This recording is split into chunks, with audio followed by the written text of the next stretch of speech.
was amazing.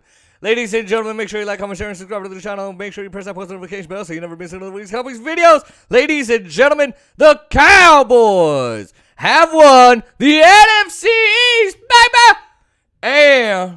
And they clinched the playoff spot. Oh, baby, this is a good week to be a Cowboy fan. So, I'm just gonna go over the game with Washington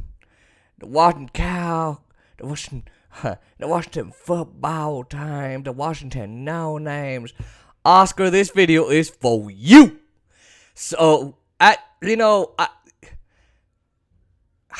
listen.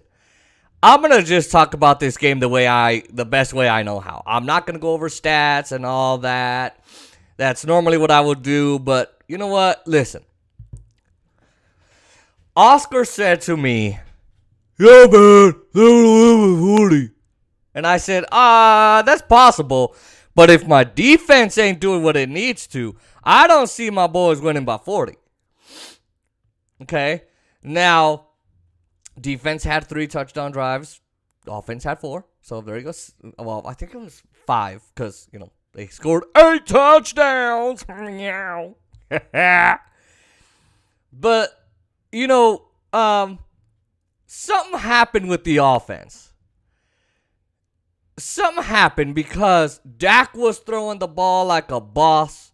The swing passes were great. He completed passes perfectly.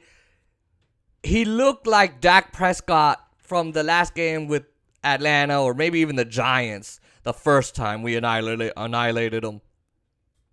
That's what it looked like.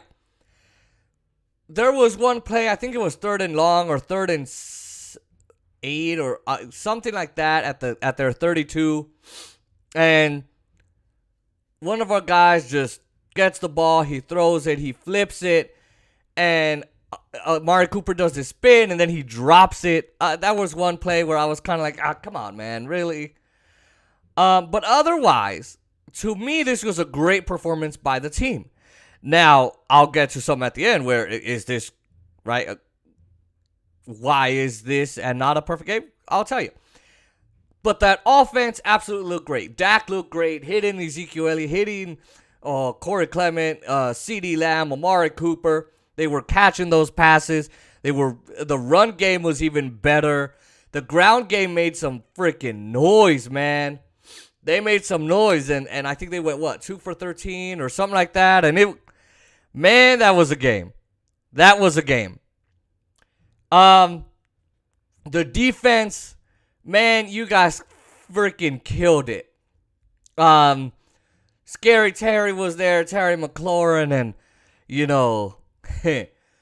Trevon Diggs, I forget who, I think Taylor Heineke decides to throw all the way down the end zone to Trevon Diggs, and Trevon's like, all right, dog, I got you, brother, let's go, brother. And he throws to him, and boom, he gets that 11th interception, baby. Trevon mother effing Diggs, baby. Yeah. I'm excited. So he gets that interception. Micah Parsons was great. Gregory was amazing. They got sacks upon sacks. They held Washington at bay, man. And honestly, Washington held itself at bay. Washington had terrible play calling by Ron Rivera, Jack Del Rio, I think it was Francisco, whatever his name is, just awful, man. Oscar was saying that there was really nothing very good to look at. I forgot the guy's name, but he caught a couple of passes. He looked like a real football player. I think Antonio Gibson was playing. What was he doing? Oh, man. I'm not complaining. I'm just saying what I saw in the game. So, again, that Washington team, they ain't got nothing going for them.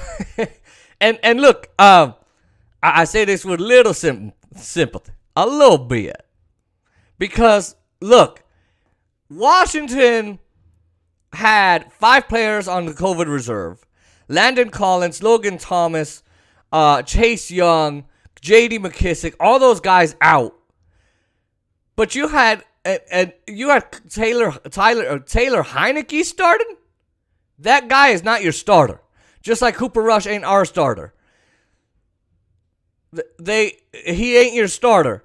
And the way he played, incomplete passes, terrible throws, bad communication, that and that's another thing that I loved about Dallas on Sunday night was they were playing like chemistry guys who had chemistry. And I talk about this all the time with the Knights.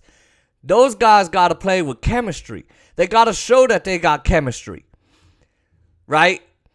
So, in all of our lines. So, in football, it's the same thing. And, Trayvon and Gregory and all them, they had the chemistry. Our running backs had great chemistry. They ran the ball well. Everybody did amazing.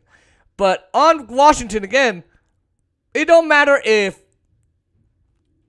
freaking Kyle Allen was in or Ryan Fitzpatrick, I think is his name. If he was in, Washington's got a problem of they have a quarterback issue. And I don't know if Oscar's talked about this, but I would be shouting from the rooftops as a Washington fan, like I saw one last night on YouTube do, because there were a lot of people who said, we don't need a quarterback, we just run around the quarterback. What the hell is that? Everybody knows the quarterback is the leader of the fucking of the football team. I'm sorry. Everybody knows that. But they coming out here like, oh no, we don't need it. Oops. We lost 56-14 to Dallas, their arch rival. Oh man. So all I gotta say is Washington needs more work than anything. But in my opinion, no linebackers, no defensive tackles, no defensive ends. Nobody should be repaid on that team. There should be drafts up the ass for Dallas. Trades up the ass. As for the Cowboys, look, everything was perfect. What I'm worried about, and then look, they're going to play the Cardinals at home, I think it is. Cardinals have lost 3 straight. I know they lost to the Lions. I think they played the Bills. I don't remember. But they lost 2 that I can remember and then 1. But they've been losing. Something going on there. So Dallas, I need you guys to take advantage of that. I need you guys to go out and handle those guys from St. Louis Cardinals. Or I'm sorry, I'm thinking baseball. The Arizona Cardinals. Okay? The Dallas Cowboys are in the number 2 seed, baby. Thank you, Titans, for beating I think it was the Broncos or the Browns. But thank you for getting us that playoff spot. And thank you, team, for getting us that NFC championship, NFC East championship. So, look. Washington or Dallas played a really badly injured, badly frail, disentangled Washington team. And had Washington had all of its weapons out, had J.D. McKissick, Chase Young, although there's talk of whether he was a good football player or not. Oscar was devastated when, Oscar Montiel, my guy on this channel, my guest all the time, that, he was a good player, but then others say no. If J.D. McKissick, Chase Young, Landon Collins, Logan Thomas, and the 5 players, let's say on COVID reserve, let's say everybody was out there. It could have absolutely been a different game, and Dallas would have had to do a different strategy.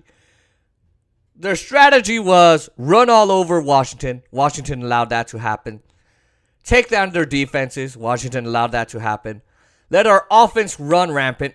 Washington's defense allowed that to happen.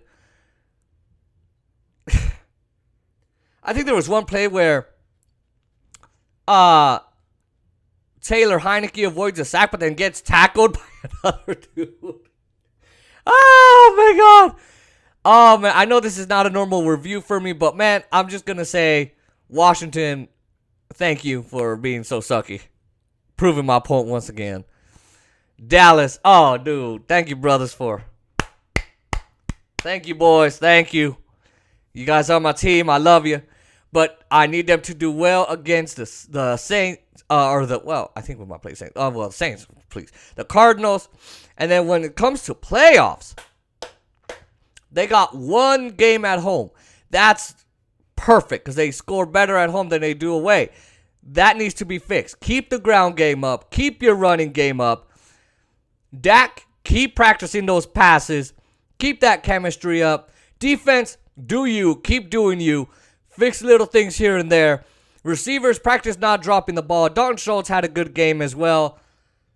And it could be a really good playoffs. If the offense does what they did to Washington against all the other teams they're going to play, maybe the Bucs, the Packers, the Rams, all of them. If they continue, ain't no way that they won't do well. If the offense does what they were doing against, in the last few weeks, then we have a problem, but I don't think we will. So, make sure you like, comment, share, and subscribe to the channel. Press that post notification bell so you never miss another one of these videos, and I will see you all next time.